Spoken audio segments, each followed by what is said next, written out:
কেউ যদি শোষণের দৃষ্টিতে আমাদের দিকে তাকায়, আমরা সেই চোখ উপড়ে ফেলবো।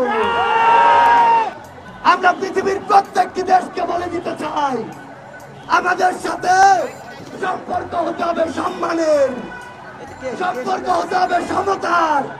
কেউ যদি শোষণের দৃষ্টিতে আমাদের দিকে তাকায়, আমরা সেই চোখ উপড়ে ফেলবো।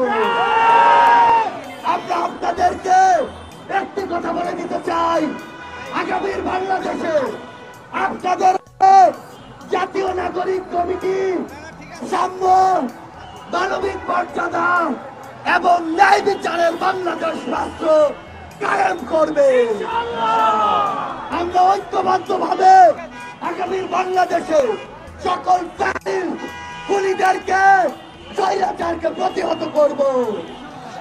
আপনাদের সাথে আমাদের আগামীর পথচলা হবে সংগ্রামের রাজপথে, অথবা বিজয়ে।